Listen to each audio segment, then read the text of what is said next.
Hello, ladies and gentlemen, and welcome again to another episode of Forever Sorting with Kevin Hinkle. We're going to delve a little bit further down in his life and go ahead and figure out what happened from this point to this point. This point depends on how long he wants to talk about this point to this point. Or how many. Point A, What? Kevin says what? point A, and point B. Point A to point B. If you guys haven't already seen it, this is your first episode, go ahead and back to the playlist on my channel and possibly Kevin's about last episode where we talked about his childhood. We delved deep into some stories, and some stories we didn't get very much into. It happens. But I'm Julian Bricksmith, and I want to take you on this ride. And again, I'll repeat why is because Kevin Hinkle is a plethora of knowledge of Lego and all things Lego, and when it comes to Pokemon, Mega Constructs. So, with that being said, introduce Kevin. This is Kevin. So if you guys don't know who Kevin A. Hinkle is, this is Kevin A. Hinkle. Kevin A. Hinkle, if you would, tell us where to get a hold of you on social media. Hello, everybody. Good to see you. So I have a website. If you want to have an interest in me, kevinahinkle.com. I'm also on social media at Mr. Kevin Hinkle on all the different platforms. So Twitter, Instagram, Facebook, Flickr, all the good stuff. I also am a freelance artist. So if you have an interest in following my art, Mr. Hinkle Draws is my username across social media. And I also operate a comic series for Lego fans called Bricks in the Middle. And if you have an interest in following that, bricksinthemiddle.com and BITM Comics across social media. So all the different links. Hashtag all the links. Hashtag all the links. Kevin Hinkle, I'm glad you're here again. Appreciate you doing this for me again, or with me, or just part. How long it's been since the last time we did this? It's been 7 days. This airs Monday mornings at 8 a.m. So you guys can always check us out with when we're going to be. I know you guys can't see me, but you can hear the sound of my voice. Yes. We put you out a new episode every morning at 8 a.m. Good Lord willing. And Kevin doesn't have a cold. There you go. That sounds like a good routine. Yep. If we're not sick, we'll be here. If we are sick, we still might be here. You can't never tell with me and Kevin because we like to grind. Yeah, work hard and play harder. You know what I'm saying? That's what I'm talking about. So, also just for everyone who would want to know, me and Kevin did not do this on purpose. We are now wearing the same colored shirt. His looks way better because it has a collar. You couldn't see my collar even if I wanted to because my beard's in the way. So maybe you do have a collar. Huh? Maybe you do have a collar then. And maybe it is there. No. So last week we talked about Kevin's childhood and favorite sets and earliest sets, and we talked about a dark age, and then we glazed over that dark age, and we're going to just skip over that dark age because in the time you were in your dark age, Kevin, real quick, did you have anything to do with Lego? Yeah, I would say a little bit. Can you give us just a little bit? So you were in your dark age. Yeah. So okay. So, but to frame it up properly, please do. So for those that didn't know, I'm a native Texan. That's important. That is why last time I was talking about my affinity towards Western and cowboys and stuff. It's every good Texan is born with that. But I am a native Texan. And when I turned 18, I actually moved to Colorado for college, which was totally not planned that way. So I was actually planning to go to one of two places, either the Art Institute of Georgia, because that was apparently a really well-known art school was there, and then also Art Institute in California. So like those were kind of the two that a lot of my teachers were like, these are the good schools for artists. You should go there. And you ended up in Colorado. And I ended up in Colorado, and the reason is because I was in art school, I was in art class in high school, and the college that I ended up going to sent a recruiter to our high school because the high school I went to in Austin, Texas, was a fine arts academy. Sexy. So it was really just a high school, but they had this like robust art program. So if you really wanted to take lots more art classes and sculpture class, illustration, that high school offered it and the other local high schools didn't offer it. So they said, well, that's the high school with the artists. We should send our recruiter there. So they did. And I had already kind of was planning on, like I said, going to one of those other two. and they showed a little demo reel of the student work from the college in Denver. And I said, Denver is not as far away as Georgia or California. I mean, that was the first thing that popped in my mind. Yeah. Not as far away. And I really like the. I'm sorry, Kevin. I'm going to interrupt you. Did you say you were from Austin? I'm from Austin. Yeah. Oh, isn't that like the arts capital of Texas? It is. It is. Keep Austin weird. Definitely, like people in Austin or other Texans that are not from Austin, they're like they don't consider Austin Texas. It's like a totally isolated bubble of Texas, but I love it. It's the best. Okay, I'm sorry for interrupting, but I knew that there was like that was the artsy Texas capital. Yeah, it's kind of like Austin, San Francisco, Portland, Seattle. Like they have the same vibe kind of thing going on. It's just really hot down there. Well, it can be, so I decided after seeing this, I'm like, I think I should go to Denver, and I was actually even married at the time because I eloped as soon as I turned 18 years old. Nailed it. Good job, Kevin. Did that. My parents were super happy. Oh, they always. We love our kids. So I did have a wife and a very, very young child. Nice. I said, hey, we're going to Denver. And I'm very lucky to have a very supportive wife. And she said, well, if that's where we're going, that's where we're going. Heck yeah. And so we packed up our life into a U-Haul. And it was a U-Haul trailer. It wasn't even enough to be it was a U-Haul trailer. And I had a 1998 Honda Civic that was given to me by my father, who was given to him by his father. It was my grandfather's car. Wow. And my grandfather bought it brand new off the lot. And then unfortunately he passed away, like within months of him buying it. And so then my dad inherited it. And then my dad gave it to me when I learned how to drive. So we had this little 1998 Honda Civic 2-door and a U-Haul trailer, and we drove up to Colorado. Wow.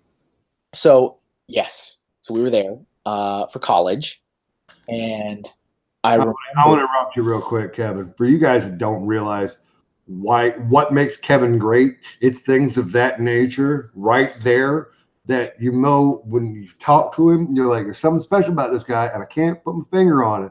That's when you got the brass cojones to pile up a family and move to Colorado to go to college. At 18. That takes a lot of the cojones. I love it. Cojones. Sorry about that, Kev. Oh, it's all good. It's all good. Yeah, that's also part of my upbringing, man. I'm of half of me is of Mexican descent. So we ended up moving to Colorado and to go to art school. Like I said, my wife was very supportive. So she's like, we're going to do what you need to do. That's important. Focus on that. And so I went to the mall. This story is going somewhere, I promise. So I went to the mall. We got time. People are getting their popcorn. Folks, get your popcorn. I don't understand what this has to do with Dark Age. But we went to the mall, and because I was kind of hunting for a job, really. Because I should probably work. I should probably make money. That's probably important for family to feed them. Gotta eat. So I went to the mall because I figured the mall's going to be hiring because malls are always hiring. So I just kind of said, what's the local mall? And it was the Colorado Mills Mall in Lakewood, Colorado, which was very close to us. And Lakewood's just a suburb of Denver. And so we went out to the mall, and we walked around, and I, with my wife and my young son, were blown away by this thing called a Lego store. I've never seen it. I never heard of one of those things. I even remember, I probably stood there, staring at it in the hallway because the yellow kind of glows out from the mall. Sure. And I said, I didn't know there was Lego stores. I remember the catalog as a child and ordering out of the catalog and saving up cash. I got to cut you off, and I want some Lego history if you got it. Sure. Up to that point, and if I'm screwing up your story, stop me. But up to that point, there wasn't very many Lego stores. I remember since I've been out of my dark ages, the 100th store opened, I think. Yeah. Yeah, so this was I'm pretty confident this was 2005 when I was there in that mall, and at that time I believe there was 25 Lego stores in the world. Wow, folks, you heard that. And we're talking Lego stores infancies. Yeah, and not North America in the world. There was 25 of them.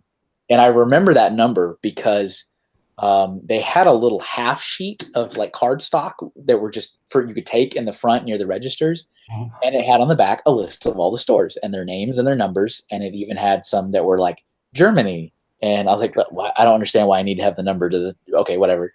But it was just cheaper and easier to put all the stores on it because there weren't that many of them. Right. But yeah, there was 25, and I do Sorry for remember. Nope, that's fine. That's what it's all about, my friend.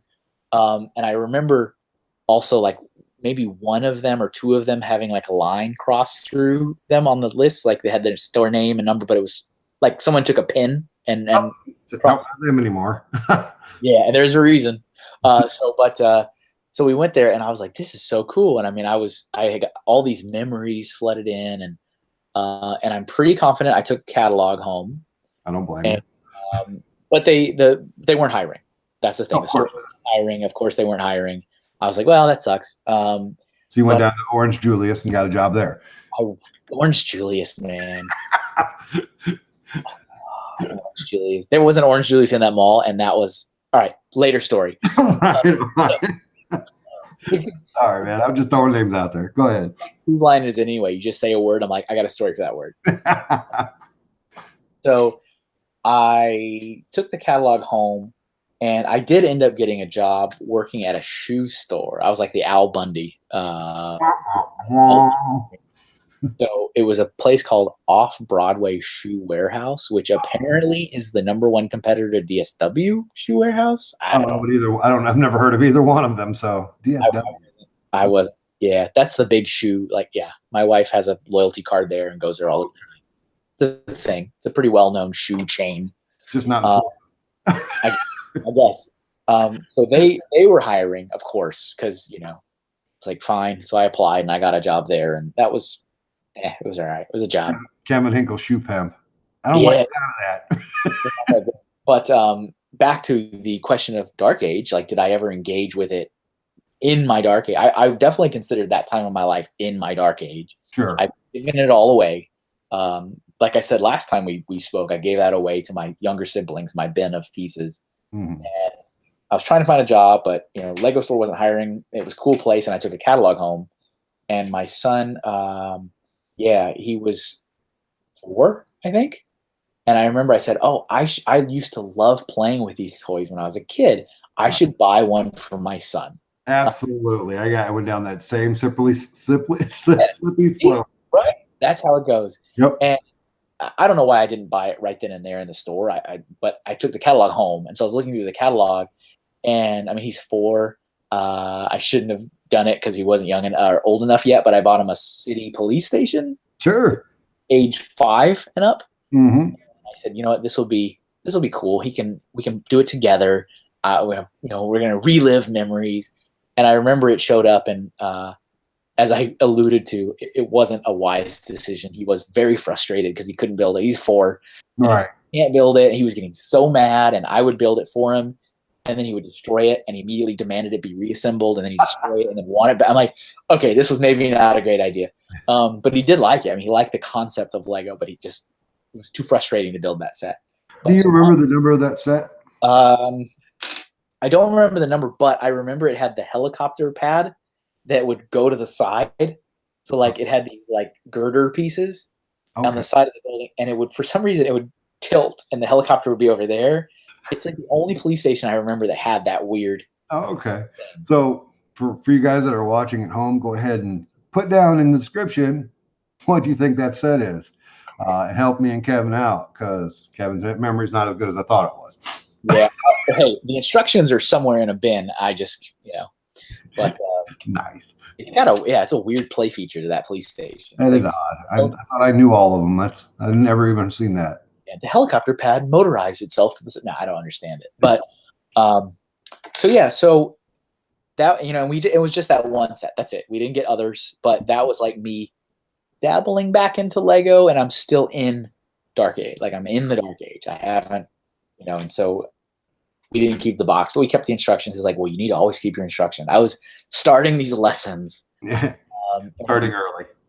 It was like a shoebox, just so you could have some little bin to put the pieces in. And that was the humble beginnings of a new Lego collection in the Hinkle house. Yay! Yes, these are pivotal moments in the timeline. Absolutely. You guys are writing it down. I need somebody to transcribe these videos. So we need a forever sorting scribe. There you go. So yeah, that happened. And yeah, so that was my only. I would say that was probably my only dabbling into Lego in the Dark Age. I think I bought a keychain. Actually, I bought in the store. I did buy a Darth Vader keychain. Nice. Can't go wrong with Darth Vader. I put that on my keys. That helped me get out of my my Dark Ages early on. Darth Vader. Darth Vader. So they stay in the Dark Ages, and now before you now what came next? Did you why or how did you join the Lug directly? I assume it was sometime after that, or no, or yeah. So this is kind of fun. I actually really like this story because it's a fun story. I like stories too. Picture Kevin in his Al Bundy environment. Choose on fat women who. No. Okay, never mind. Backpedal. So I'm going to art school. Yeah. And I'm working part-time. I don't think it was full-time, probably part-time, at the shoe store at the mall, Colorado Mills Mall, the same mall that Lego store was at. And working there for, I think it was maybe 6 months in total is what I was working there. But I didn't really enjoy it. It was a job. I did it. I got to learn how inconsiderate ladies can be when they're buying shoes. Man, like I just didn't think. I'm like, wow. My personal favorite is when if you've been to a shoe warehouse of any kind, like Payless or whatever, there's like the row of shoes, like there's the one on the top and then a row of boxes. Yeah. And they would go, like I saw this so many times where a lady would come in, grab the shoe off the top, throw it on the ground, and then, take her shoe off and try it on. Yeah. And then leave it, and then take it off and put her shoe back on, and then walk down and find another one, throw it on the ground. And of course, I'm sitting here picking them all up behind, like, wow, this is great. This is the life. Yeah. And, we had dorky uniforms. We had a little walkie earpiece and a walkie-talkie, and we had a lanyard with our name tag on it. And there wasn't many off-Broadway shoe stores either. I mean, we had all the locations on the back of our shirt, I remember. There was like 50 locations or something.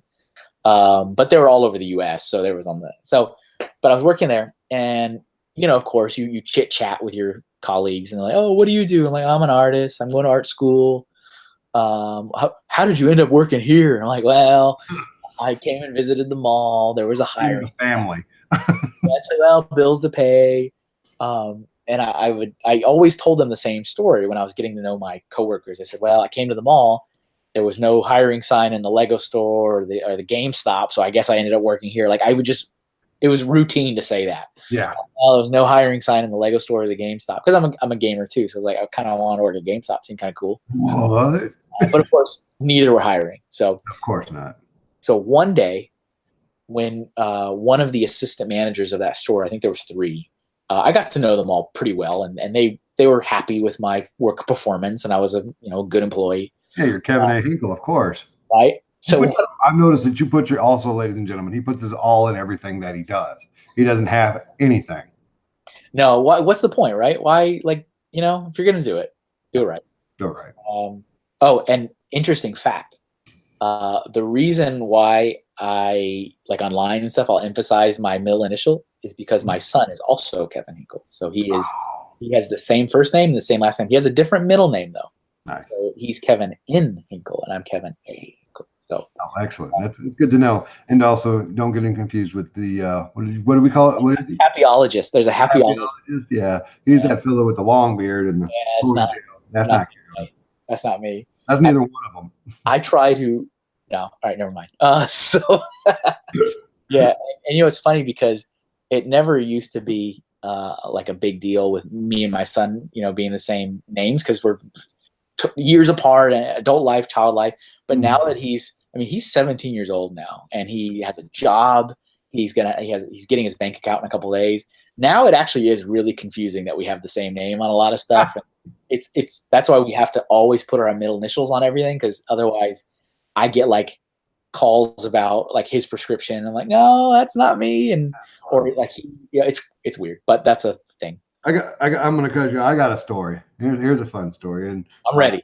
I just had a son about a year and a half ago, and he has the same first name, last name, and middle name, and birth date of a child in, I think it's Oklahoma. They have merged the two accounts on CVS. Oh man. So now we get mail for the child that's over there, and we'll get when it's time for prescriptions to be picked up for that child. Yeah. So when are you going to find out? Like these kids need to meet. Like it has to happen. You know what I'm saying? Sure. Like, it's weird. I don't know. I don't know if we've got anything planned yet, but we'll get to it. You said this was Oklahoma? Is that what you said? I think it's Oklahoma. I could. You just like stand in the middle of the state and you're just yelling out the name. It's like someone would show. I just go to Ralph DeBrill's house and hang out until we find a kid. There it is. Awesome. That's crazy. I mean, that's pretty wild. Same everything. That is super wild. So one of the assistant managers of that shoe store, he went to, speaking of Orange Julius, he went to Orange Julius for lunch. We would, like, every day we go to that Orange Julius for lunch. There was not very good lunch places, but they had, like, they had the hot dogs and stuff they would sell too. So like So he went to lunch and he came back from lunch, and I was at the register, which was like, right at the front of the store. And he came he was coming straight for me. And I was like, he seems like he's destined to talk to me about something. You can just tell. You can tell there's something. That's when I turn around and walk away and make him chase me. So, I mean, I can't go anywhere. I'm sitting at the register. So I'm just like watching him come up to me. And he goes, Kevin, I really shouldn't tell you this, but I'm going to do it anyway because you're a good guy. And I was like, okay, what happened? Who is she? And he goes, I just went to lunch, and the food court, you had to walk past the Lego store to get to the food court from our shoe store.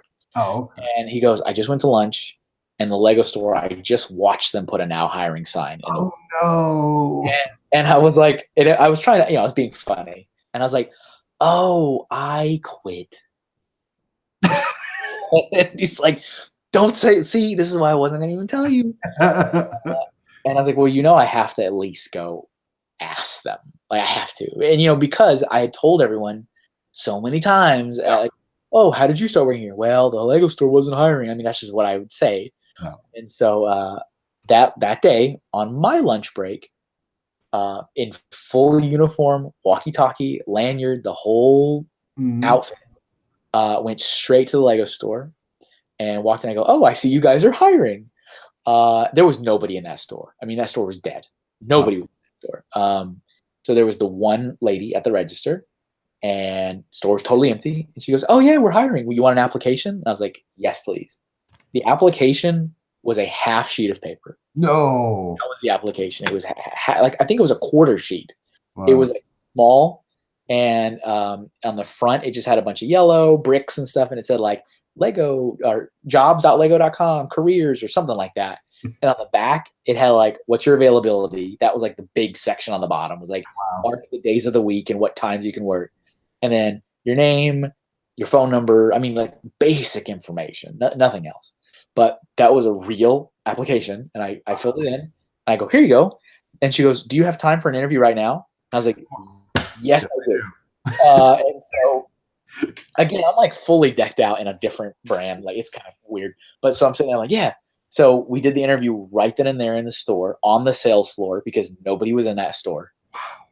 So she was on the cashier side of the register. I was on the customer side, and we just went through interview questions. And so, tell me the usual, like what are your strengths? What are your weaknesses? She did ask like, why do you want to leave your current job? And I was like, because this is a Lego store. I don't know what else to say. Absolutely. What else can you say?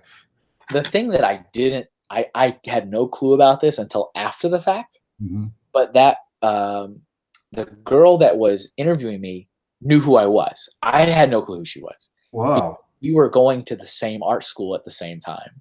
No. I had no idea. I just didn't even register. Was she crushing on you? No, nope, definitely not. Oh, okay. But we were in the same art history class, and so apparently she sat like right behind me, and I just never, I don't know. You're telling me you could have been at the Lego store a lot sooner had you just turned around. Maybe. And so, but the reason why that was important is many years later. I mean, many years later. And we'll get into that. But I got the chance to look at my employee file. Like I got to see the actual file and all the paperwork in it. And I found my original application, that half sheet of paper, and it had a Post-it note stuck on it. And it said, I go to school with this guy. I've seen his projects he turned in, really impressed. And that's all. Like that was just a little Post-it note. Like that's all it said on it. And I was like, I guess I'm doing good stuff in school. I don't know. That makes you feel good. So the interview obviously went okay. And she called the store manager. I don't think she was there. Maybe she was there, but they had a conversation. In that conversation, she had said, he interviewed really well. I don't see a reason why we can't hire him. And that's when she also apparently said, oh, I go to school with this guy. I've seen the work he turns in, which, I mean, what does art have to do with working in a retail store? Nothing. But, I guess it was kind of like what you were saying, like he does put a lot of effort into what he does. And I see the projects he's turning in, and it's really impressive. It goes a long way, Kev. It goes a long way. It helps, right? It helps in life. Life lessons with Hinkle. There it is. Give it your all. There. No reason not to. So that day, went and got my Orange Julius. Went back to work, and I didn't really leave it with any kind of like, oh, I nailed that interview. Like I was just like, well, I did it. I gave it my shot, and we'll see what happens. Finished my shift at the shoe store, which wasn't too much longer. I mean, half of the day. Yeah. And then again, that same day, I've already applied. I already interviewed, finished my shift. I'm driving home from the mall home, and I get a phone call on my cell phone. I was like, I don't know who this is, but I'll answer it. Why not? Wasn't hands-free, probably very dangerous. I answered the phone call, and it was the store manager of the Lego store, who I had not met. And she goes, oh, hey, you interviewed for a position in our store. And I was like, yeah, wow, this is going so fast. I mean, this is a whole different era for Lego stores and the Lego group in general. Mm-hmm. And I was like, yeah. And she's like, well, we want to offer you the job. And I was like, okay. Done. Yes. I mean, we didn't talk about I didn't talk about salary. I didn't talk about hours. I just said, yep, I gladly accept it. And I remember I parked I was in an apartment. We were in an apartment at that point. I parked in the parking lot, and that was right when the phone call ended. And I was like, I just got a job at the Lego store. That's really awesome. And of course, it was kind of surreal going, I applied and interviewed and got hired all on the same day. That's kind of that just doesn't happen. It just doesn't happen.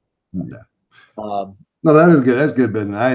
That's now I gotta ask, is this the same? Is this my Lego history is a little fuzzy. Is this the same time when they were going down? So or is that another question for another show? Well, it's a good one though. Okay. When and I didn't forget because your question was about lugs, but yeah, I remember. Is that what we were talking about? Were we talking about Lego? When I did when I went to my first day, to go in and actually no, it was I went in to go fill out more paperwork, like the W-2s and all that kind of stuff. Yeah. I remember that the store manager, she goes, she's like, hey, welcome to Lego. We're excited to have you here. Here's your paperwork. Just so you know, we're closing stores and we don't know which ones, so you may not have a job. Oh, so you had a epiphany like The Office. It was like, huh, okay. I was still really excited, but I was like, so I could possibly not have a job soon. All right. And that's when it clicked in my head that the store names were crossed off on that other one. Like I said, there was 25, if I'm not mistaken, and they had already communicated, at least internally, yes, 5 of them are being closed. Oh. And this was at an era where Lego was not making money. It was. I think that was right at maybe the bottom, maybe a little bit up, like it was on the upswing, but not quite there yet. So they did say we're closing stores, and they weren't really telling anybody out in the field who those stores were. Yeah, imagine not. I mean, I could be wrong. Maybe they were at least the ones that were being impacted. Yeah. But I was like, okay. Of course, I had my moment where I turn around and there's no one in the store. I'm like, all right. I get back around and I continue filling out my paperwork. Because, in a retail environment, it's probably not a good thing to have not a single customer in your store. There's that. So it was a different time. Obviously, that was not a location that was closed. They did for Kevin. And yeah. I believe it because here's how I feel. I feel personally and again, this sounds like I'm kissing his butt, but it's not. Pretty much everything that Hinkle touches turns to gold. I've just noticed that in the past. Have you seen the golden pieces that no, never mind. A bag of gold pieces. Yeah, thank you. I take it as a compliment. You better. So yeah, they didn't go. As far as I remember, the stores that actually were closed were based in California, New York, and New Jersey. So really expensive rent places. That's kind of the thing. Later on, again, years and years later, I remember having a conversation with the district manager. So kind of in charge of several stores in a geographic location. Mm-hmm. And he had told me that the location I worked at was definitely on the chopping block because we just didn't make any money. The store made, and he said the only reason why it wasn't closed is that the rent was one of the cheapest rents in the entire country. Nice. Because Colorado Mills apparently charge you nothing to be there. So he's like, there was no reason to close you. I mean, you make no money, but you don't cost us any money. I was like, well, dodged a bullet there, huh? And things are so fun when you learn about things after the fact and you can't relate to it at the time because you're like, I wasn't even thinking of that. Well, but yeah, so I started there and working at the store, and I mean that changed a lot of things for me, a lot of things. I imagine so. With that said, and I hope you guys have enjoyed this episode. I think we're going to call it this episode, and we'll learn about lugs some other time. We're right at the edge, though. We're at the precipice. We're at the precipice. So if you guys really want to know what's going on with Kevin's lug over there in Colorado, you definitely want to check episode 3 next week, next Monday morning at 8 a.m., where me and Kevin will discuss possibly. Maybe we'll talk about Orange Julius. Maybe we will just talk about Orange Julius. So, like I said, Kevin, again, thanks again for a great, awesome episode. I cannot believe how great this has been for me. I've enjoyed it thoroughly. If you guys have any extra questions or some questions for later episodes, leave them down in the comment below, and me and Kevin will get to you on that, or we will get back to you on a whole episode. And we may do a special viewer question if we haven't covered something that you want to hear about more in detail. Also, if you want him to divulge even more information about certain things, let us know. If Kevin is not legally bound not to, we will talk about it. It'll be like a segment and I just talk and then we go over it with like a really bad robot dubbing. The following information has been removed and it's just me just moving my mouth. There you go. So Kevin, again, thanks again. You guys, hopefully this is a success. You guys are enjoying it. Even if you're not enjoying it, I am. Kevin is. We're getting stuff off our chest, and it makes me feel good in my heart to have this out here for the whole community to see and hear.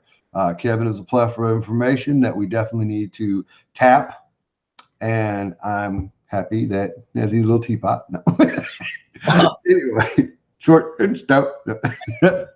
Copyright, sorry. But anyway, look forward to next week or last week, and watch one of the old ones, watch it again. Share it with your friends, share your parents, share your kids. This is going to be, as you can already tell, is age appropriate for all ages. This is for the Lego community as a whole. Kevin is our friend. Kevin is our family. With that being said, I'm going to sign off. Kevin, you want to say goodbye? Thank you. Bye-bye. I'm Brick Smith, aka Julian, and remember, you got to love those bricks. Bye, everybody.